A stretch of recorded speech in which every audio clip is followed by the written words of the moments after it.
We're gonna start with a couple of stretches for your head and neck.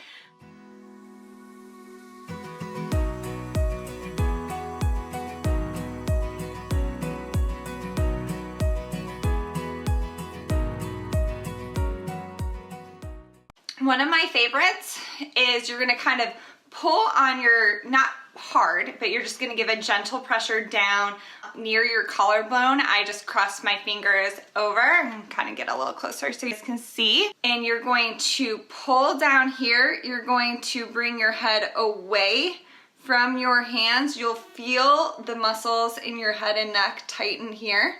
You wanna keep those shoulders down.